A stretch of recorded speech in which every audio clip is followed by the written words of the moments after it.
Have you seen the conversation around biohacking and optimization change more? Like, is it still like fringe in many ways, or have you seen it become more mainstream in regards to kind of like the people that you've connected with?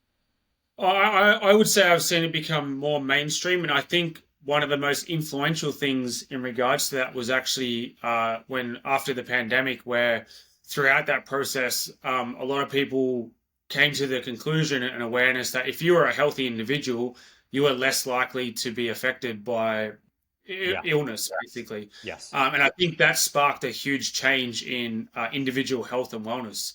And just by that in itself, people well social media has had a big impact on biohacking, like the Andrew Hubermans, the Dave Aspreys, their ability to have a huge outreach and start to talk about things, how light therapy works, or hyperbaric oxygen has actually become had a huge amount of interest in the last 2 years. So we get a lot of people knowing about it and looking for it and wanting to hear more about it and understand the benefits of it, not just for healing from injury or recovery, but also the longevity benefits as well. So I feel like the biohacking space in general has had that shift and change because more people are wanting to have ownership of their own health and wellness rather than putting it in the hands of someone externally, like a Right. doctor or a physician. And I tell people too, like, biohacking isn't about being self-doctoring. You don't want to jump on Grok or AI or Google Right. and diagnose yourself, but I think it's very beneficial that you have some level of understanding and education of your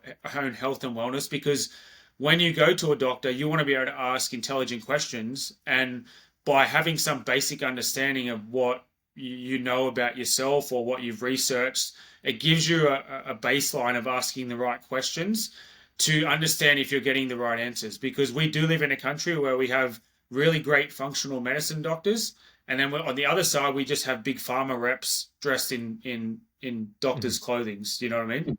And what I mean by it is like there's a lot of doctors that are really quick to just prescribe pills based on you saying you've got A, B, and C, rather than a great doctor going, okay, let's look at your lifestyle. Are you training? What's your diet like? Okay, let's do some blood tests, see if we can get some markers, biomarkers, and see where you're at. And I think having a basic understanding and education of your own health and wellness gives you the ability to ask the right questions so that you know that you have a really good doctor in front of you who's wanting to look at the root cause and where things might be starting from rather than looking at the symptoms and trying to treat the symptoms.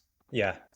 I think it's, you're spot on, Troy. And I think where it often goes off the rails, like with everything, is when people start speaking in absolutes of stuff. It's like, and like you can't do that with training. I've trained in hardstyle kettlebell training for 15 years. I think it's a great modality. Do I think it's the only modality to get strong and everything else is worth a shit? No, like that's absolutely ridiculous. But some Yeah. people sell it on that on both sides of it, from the medicinal side in that world, from the biohacking side. And that's when like the debates and the everybody gets hot under the collar of like if you're not doing this then you're killing yourself on this. It's like everybody kind of knows that that's not true. That's why Yeah. I've loved this conversation because it's like, yeah, like try these different things out. There's a lot of different ways that you could, that could benefit from it. It might be hyperbaric, it might be cold plunge immersion. This is what we've seen.